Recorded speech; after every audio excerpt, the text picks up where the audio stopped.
안녕하세요. 저는 소아고등학교 영어교사 원효경입니다. 저는 제가 2019학년도와 2020학년도에 직접 운영했었던 기초학력 향상 관련 운영 사례에 대해 공유하고 앞으로 나아갈 바람직한 방법의 모색과 제안으로 진행하고자 합니다. 저의 경험이 여러 선생님들께 도움이 되길 바라면서 시작하겠습니다.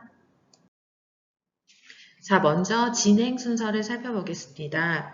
첫 번째로 2019학년도 및 2020학년도 소아고등학교 영어과 기초학력 향상 운영 사례를 공유하고 세 가지를 진행했었는데요. 그거 세 가지를 공유하고 문제점 진단 및 제안으로 진행하겠습니다. 자, 먼저 첫 번째 저희 소아고등학교 운영 사례를 살펴보겠습니다. 첫 번째 운영했던 프로그램 이름은 기초학력 향상반 디딤돌 학교 프로그램이었는데요. 예산은 고교학점제 도입 기반 예산 목적 사업비로 신청을 해서 수익자 부담금 없이 전액 학교 지원금으로 진행하였습니다. 그래서 1, 2학년 모두 진행을 했는데요. 총 200만 원을 신청해서 강사비 160만 원, 그 외 40만 원 이렇게 예산을 진행했었습니다. 대상은 기초학력 진단 결과를 참고하여 1, 2학년 중 희망자를 선정하였는데요. 2019학년도에는 기초학력 진단 검사를 실시하였는데 20학년도에는 영어는 하지 않고 국어, 수학만 하였습니다. 그래서 영어의 경우에는 1학기 1차 지필고사 성적을 참고해서 그 중에 성적이 좋지 않으면서 희망하는 학생들을 선발하였습니다. 운영 방식은 20명 내외의 학생을 선정하여 20시간 동안 수업 형식으로 진행하였습니다. 2019학년도에는 모두 등교를 하였기 때문에 1교시 시작 전 8시에서 8시 45분 또는 방과 후 저희 학교 시간이 4시 15분에 끝나는데요. 4시 30분 이후 이렇게 해서 수업 형식으로 작년에는 24시간, 올해는 온라인 및 등교 수업 때 모두 방과 후에 20시간 실시하였습니다. 그래서 온라인은 실시하지 못하고 2020학년도에는 모두 온라인 및 등교 수업 시 방과 후에 대면 수업으로 실시하였습니다. 자, 이러한 디딤돌과 같은 프로그램은 다른 학교에도 많이 있을 텐데요. 가장 큰 장점이 저희 학교에서 수학 알고리즘반과 함께 이제 여러 해 동안 운영이 되어 있어서 프로그램이 안정되어 있다는 게 큰 장점입니다.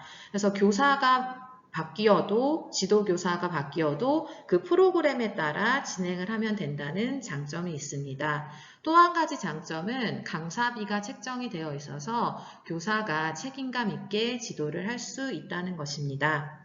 하지만 단점은 이제 수업 형태로 진행되다 보니까 개별화, 그 내에서의 개별화 지도에 어려움이 있고, 그 다음에 이제 오전이나 오후에 지도를 할 때 다른 학생들이 학교 교사가 내신 과목을 보충해 준다는 그런 오해의 소지가 있을 수 있습니다.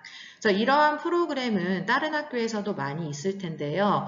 제가 운영해 본 결과 기존의 프로그램 너무 좋은데 이 학생들이 수학, 영어만 부족한 게 아니니까 정서적인 지원, 그 다음에 진로가 부족하니 무엇을 해야 할지 목표의식이 부족하니까 예체능 교과 진로 상담을 통합해서 다른 이렇게 커다란 통합된 프로그램으로 운영하면 어떨까라고 생각을 해봤습니다. 이 사진은 2019학년도에 지도했던 사진인데요. 가장 큰 특징은 강사비가 지원이 되고 수업 형태이고 어느 학교에나 있는 학교 프로그램이다라는 것입니다. 자, 그 다음 제가 2019학년도, 20학년도 2년 동안 제가 운영했던 사례인데요. 영어 교육력 격차 해소 프로젝트 중 학생 맞춤형 튜터제였습니다. 이것은 영어 선생님들께서 아시는 분은 아시고 널리 알려진 프로그램은 아닌데요. 4월 전후에서 학교에 공문이 나오면 교사가 직접 신청을 합니다. 이것은 학교 단위가 아니라 교사가 직접 신청을 한다는 게 특징인데요.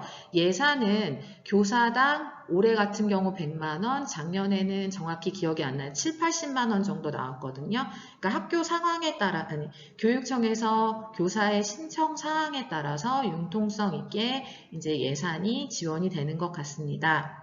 근데 여기서 예산은 강사비는 불가하고 학습 자료와 간식비만 사용이 가능합니다. 그래서 저는 작년과 올해 이것을 신청을 했고 1학년 학생 중 상담을 통해서 3, 4명 정도 제가 지원할 수 있는 아이들, 제가 도와줄 수 있는 아이들을 선발했습니다.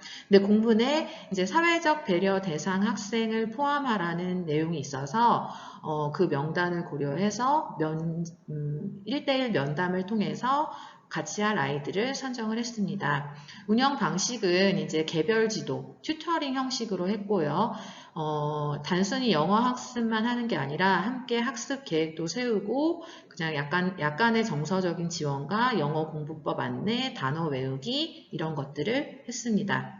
그래서 이것의 가장 큰 장점은 교사의 자율성이 보장이 되니까 상황에 따라 탄력적으로 운영을 할 수 있다는 게 가장 큰 장점입니다. 그래서 작년에는 방과 후 또는 등교 전 점심시간을 이용해서 지도를 했고요. 올해는 온라인 수업 기간이 많다 보니까 유선이나 줌 그리고 등교했을 때 대면으로 이제 같이 함께 시간을 보냈습니다. 그래서 장점은 탄력적으로 운영이 가능하고 학기 초에 내려오는 그 공문을 보고 계획서를 작성하면 되는데 계획서 보고서 및 정산이 간단하고 그렇게 크긴 제약이 없기 때문에 교사가 의지가 있으면 충분히 할 수 있다는 게 장점입니다. 하지만 단점은 강사비로 지원이 불가하기 때문에 교사의 의지로 교사가 봉사해야 한다는 것이 단점일 수 있습니다. 그리고 이제 이런 친구들이 의지가 처음에는 불태우다가 그것을 끝까지 맺기 어렵기 때문에 교사와 학생 둘이 단단하게 의지가 있어야지 끝까지 해낼 수 있다는 것이 이제 약간의 어려움입니다. 그래서 2년 동안 해본 결과 이것이 이제 교사의 자율성, 교사의 의지에만 맡기다 보니까 일반화할 수 있는 프로그램이 있으면 좋겠다. 예를 들면 학습 플래너를 이 정도 짜고 그 다음에 정서적으로는 이 정도를 지원을 해주고 라는 그런 일반화할 수 있는 프로그램이 있으면 좋겠다. 그리고 또 한 가지는 학교의 커다란 프로그램 안에서 예산을 교사가 신청해서 운영하면 좋겠다라는 생각이 들었습니다. 그래서 이것은 올해 등교일에 저희 학교 학생이 등교해서 같이 공부하는 모습입니다. 그래서 교사의 봉사와 학생의 의지가 키포인트인 것 같습니다. 자, 그 다음 마지막으로 제가 운영했던 사례, 이것이 가장 선생님들도 많이 알고 계시고 모든 교과에서 많이 하고 계시는 학생 중심 멘토 멘티 활동입니다. 그래서 예산은 제가 이제 교육계획의 수립이 저희는 안 돼 있어서 학기 중에 시작하게 돼서 예산 없이 시작하였습니다. 그리고 대상은 작년과 올해 모두 교과 지도를 하다가 희망하는 학생이 있으면 이제 팀으로 묶어줘서 성실한 친구 멘토, 그 다음에 함께 배우고 싶은 친구들 멘티 해서 연결을 해 주었습니다. 이것은 모든 선생님들이 아시다시피 교사는 조력자 역할을 하고 팀 구성을 해주고 장소를 제공해주고 학생들에게 격려해주는 것이 가장 중요하다고 생각합니다. 장점은 학생 중심이다 보니까 학생의 자율성, 협동심이 함양이 되고 멘토, 멘티에게 모두 도움이 되지만 모두 아시다시피 단점은 학생들만으로 짜여 있어서 끝까지 유지하는 것이 다소 어려웠다라는 거예요. 그래서 2019년도에 제가 짜줬던 팀 아이들이 2019년에 끝까지 한 친구들도 있었고 지금 2학년이 돼서 올라가서 아직까지도 하고 있다는 이야기도 해주었습니다. 그래서 이게 이제 저희 학교에서도 저처럼 교과 내에서 하시는 분들도 계시고 담임 선생님들끼리 학급에서 하시는 경우도 있는데 이렇게 산발적으로 자율적으로 하고 있는 것을 교과, 학급, 학년 중 어떤 그런 단위로 묶어서 학교에서 연초 계획을 수립해서 함께 넣어주면 어떨까 하는 생각도 해보았습니다. 자, 이 사진은 작년에, 올해는 이제 아이들이 모이는 것이 어려워서 못했는데요. 작년에 아이들이 영어과 전용 교실에서 오전에 모여서 자유롭게 수업을 하고 자기들끼리 수업을 하고 있는 모습입니다. 이제 한 가지 이걸 짤 때 공간이랑 시간 같은 것을 학교 차원에서 배분을 해주어서 좀 펼쳐놓으면 좀 더 많은 아이들이 지속적으로 참여할 수 있지 않을까 생각이 듭니다. 자, 여태까지 세 가지 제가 운영했던 학교에서 운영해 보았고 참여해 보았던 세 가지 프로그램을 안내해 보았습니다. 그래서 학교 차원의 프로그램 첫 번째, 그다음에 두 번째는 교사가 신청하는 영어 교육력 격차 해소 프로젝트, 그 다음에 마지막은 거의 모든 학교에서 보편적 산발적으로 실시하고 있는 멘토-멘티 프로그램을 살펴보았는데요. 이것의 공통의 문제점은 이제 희망하지 않을 경우 어떻게 할 것인가. 여기서 희망하지 않는다는 것은 이제 학생도 선생님 저 안 할래요. 학부모도 저희 아이 어떻게 할 수 없네요. 그리고 선생님들도 다 같이 해보자 했을 경우에 그거 영어 수학만 하는 거 아니야? 라고 이제 할 경우 어떻게 할 것인가? 희망하지 않을 경우 어떻게 할 것인가? 이것이 이제 학교 현장에서 발생할 수 있는 문제점인 것 같고요. 그 다음에 이제 두 번째도 제가 2년 동안 운영하면서 가장 고민을 했던 부분인데요. 학습 결손이 생기는 학생들이 단순히 국어, 영어, 수학에만 국한되는 것이 아니므로 어떻게 할 것인가가 크게 고민이 됐거든요. 그러니까 이 친구들은 주요 교과뿐만 아니라 그런 여러 가지 환경적인 요소, 그 다음에 목표의식의 부족, 누적된 학습 결손, 자기 주도 학습 능력 결여, 무기력 이런 것들이 복합적으로 되어 있는데 과연 이런 것들까지 어떻게 엮어줄 것인가 이것이 조금 고민이 됐었고요. 그리고 저는 학교 단위의 프로그램과 교사 개인의 프로그램을 모두 해보았는데 교사 개인의 노력과 학교 단위의 프로그램이 모두 필요한가? 모두 필요하다면 이것을 어떻게 잘 연결해 줄 것인가? 그리고 네 번째는 올해 들어서 새로 생긴 문제인데요. 온라인으로 학생을 어떻게 지도할 것인가?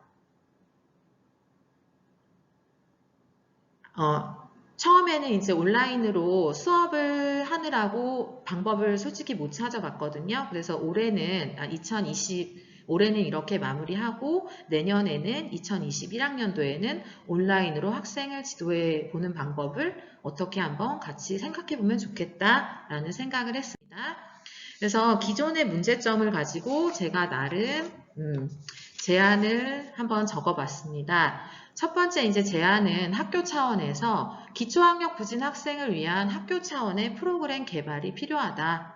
그러니까 일반적으로 기초학력 부진 학생 지도하면 교육연구부의 담당 교사 1명, 그 다음에 영어, 수학, 국어에 학년별 지도하시는 선생님, 또는 산발적으로 멘토, 멘티 이렇게 하는데 그게 아니라 기초학력 부진 학생을 위한 학교 차원의 프로그램 개발을 위해서 기초학력 지원팀을 한번 구성해보면 어떨까? 아무래도 한두 명이 하는 것보단 다양한 분야에 있는 사람이 있으면 더욱더 좋을 것 같다라는 생각이 들었습니다. 그래서 첫 번째는 기존의 프로그램을 확장해서 학교에서 다수의 교사가 한번 참여해보자. 그래서 저희 학교에서 기초학력 향상반에서 영어 디딤돌 수학 알고리즘 반을 했으면 거기에 정서적인 지원과 목표 설정, 그 다음에 심신의 안정 이런 것을 위해서 진로 상담, 예체능 교과 선생님들끼리 합쳐서 한번 팀을 짜보면 어떨까? 그리고 두 번째 제안은 멘토-멘티 프로그램이 여러 학교에서 잘 진행되고 있는데 학급 학년 단위로 계획을 수립을 해서 진행을 하면 어떨까? 그리고 세 번째 경우도 여러 학교에서 하고 있는 걸로 알고 있는데 교사 한 명이 한 학생을 지원하여 희망교사 한 명이 한 학생을 책임지고, 책임이란 말 좀 다소 무거운데요. 전담하여서 코칭과 정서적인 지원을 담당하면 어떨까? 그리고 네 번째, 새로 생긴 온라인 수업 기간 중에 어떻게 지도할 것인가? 저도 아직 연구 중인데요. 실시간 화상으로 소통하기, SNS, 유선 전화 연락 등 온라인 수업 기간 중 지도 방법을 함께 탐색해서 같이 지도하면 어떨까? 그래서 저의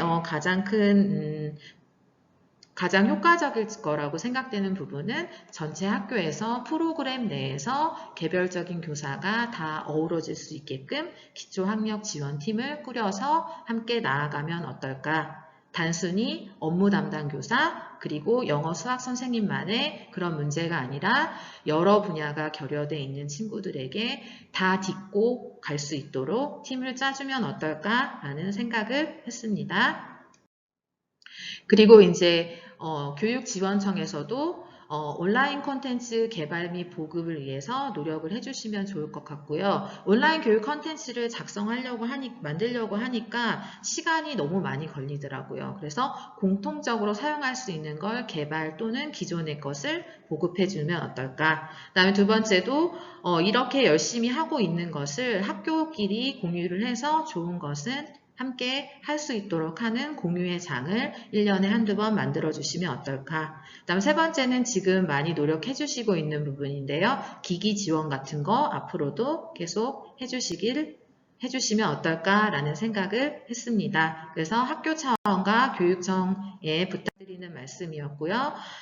그리고 이제 마무리하기 전에 기초학력 보장 프로그램을 위해서 운영할 때 이런 단계를 거쳐야 되지 않을까 생각을 했거든요. 다른 거는 이제 눈으로 살펴보시면 아시겠지만 제가 개인적으로 생각할 때 1단계의 공감대 형성이 가장 중요하지 않을까. 학생, 학부모, 교사 모두 학습 결손이 생긴 우리 친구들, 아이들에게 전폭적인 지원이 필요하고 한두 명의 노력으로는 되지 않는다. 우리 모두 함께 한번 해보자 라는 공감대 형성이 되어야 그 다음 단계가 진행될 수 있을 것 같다는 생각이 들었습니다. 그리고 마지막으로 운영이 됐을 경우 이렇게 운영해봤더니 이런 점과 이런 점이 어렵고 좋았다라고 학교 내에서 결과 공유를 먼저 하고 학교 간에 공유를 해서 확장을 하면 더욱더 좋지 않을까라는 생각을 했습니다. 자, 학교에서 학교 단위 프로그램 개발을 위해서 기초학력 보장 지원팀이 꾸려진다면 학생의 학습 격차 최소화가 될 거라고 생각합니다. 저의 경험 선생님들께 도움이 됐기를 바라면서 이만 마치겠습니다. 감사합니다.